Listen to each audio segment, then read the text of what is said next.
नमस्कार, आप देख रहे हैं राजीव टाइम्स। मैं हूं आपके साथ अपूर्व दर। इंदौर के देवी अहिल्या विश्वविद्यालय में 25 जुलाई को होने वाले कर्मचारी संघ चुनाव को लेकर प्रचार अभियान तेज हो गया है। प्रत्याशी कर्मचारियों के बीच पहुंचकर अपने अपने वादे और योजनाएं रख रहे हैं। इसी क्रम में परीक्षा विभाग की अनुविभागीय अधिकारी सियासी लोनार ने कर्मचारियों से संवाद करते हुए लंबित समस्याओं के समाधान का भरोसा दिलाया है। देवी अहिल्या विश्वविद्यालय में कर्मचारी संघ चुनाव के लिए माहौल पूरी तरह चुनावी रंग में रंग चुका है। 25 जुलाई को होने वाले मतदान से पहले प्रत्याशी लगातार कर्मचारियों से संपर्क और समर्थन जुटाने में लगे हुए हैं। परीक्षा विभाग की अनुविभागीय अधिकारी सियावती लोनार ने कर्मचारियों के बीच पहुंचकर कहा कि पदोन्नति, सीपीसीटी परीक्षा की अनिवार्यता, आवास आवंटन, समयमान और वेतनमान से जुड़े लंबित मामलों का प्राथमिकता के आधार पर निराकरण करने का प्रयास किया जा रहा है। उन्होंने भरोसा दिलाया है कि चुनाव के बाद कर्मचारियों की सभी समस्याओं की सूची तैयार कर विश्वविद्यालय प्रशासन के समक्ष प्रभावी ढंग से रखी जाएगी। प्रत्याशी पैनल को लेकर पूछे गए सवाल पर उन्होंने बताया कि विश्वविद्यालय एक परिवार है और चुनाव केवल लोकतांत्रिक प्रक्रिया का एक हिस्सा है। चुनाव संपन्न होने के बाद सभी मिलकर कर्मचारी के हित में और विश्वविद्यालय के विकास के लिए एकजुट होकर काम करेंगे।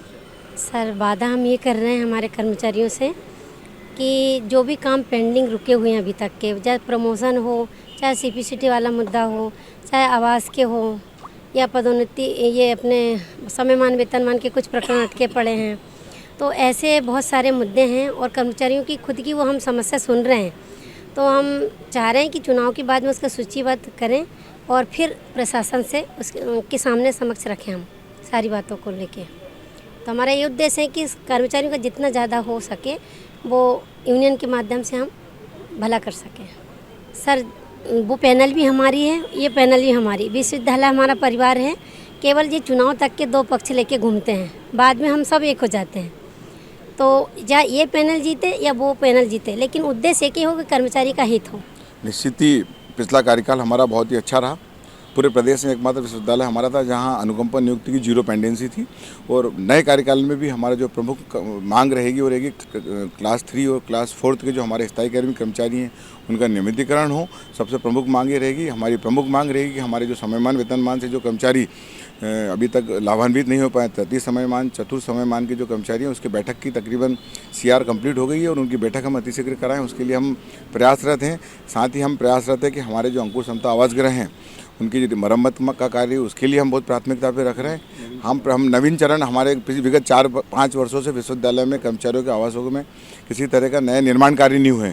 हमारा प्रयास है कि हमने जो पिछली बार जिस जगह का भूमि पूजन कराया था उसकी अतिशीघ्र निविदा जारी हो और हमारे कर्मचारियों को नए आवास गृहों का लाभ मिले। ये हमारी प्रमुख प्राथमिकताएँ रहेंगी। साथ ही अभी पदोन्नति का कार्य जो चल रहा है हम प्राथमिकता के साथ उसके लिए प्रयास रखें। आप देखेंगे कि लगभग 1 दशक से हम लोग विश्वविद्यालय के कर्मचारी साथियों की सेवाएँ कर रहे हैं और निश्चित ही मेरे सामने जो भी मेरी बहन खड़ी हुई है बहुत ही सरल और मैं सोचता हूँ बहुत ही सरल भी हैं। पर उनको चूंकि मैं उनकी हिम्मत की दाद देता हूँ कि इतने सारे पुरुष उम्मीदवार उनके पास होने के बावजूद भी एक बहन को उन्होंने हमारे सामने खड़ा, निश्चित ही बहुत सरल हैं।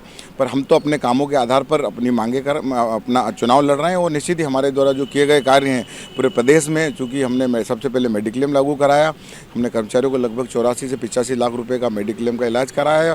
साथ ही हमने हमारी अनुकंपा नियुक्ति में जीरो पेंडेंसी है, हमारे समयमान वेतनमान समय पर सब साथियों को मिला। तो इन कामों के आधार पर हम पिछला चुनाव भी जीते और ये चुनाव भी हम आगे इसी कार्य के आधार पर हम जीतने के लिए प्रयास रहेंगे। इंदौर से जुड़ी ऐसी तमाम खबरें और जानकारियों के लिए बने रहिए राजीव टाइम्स के साथ।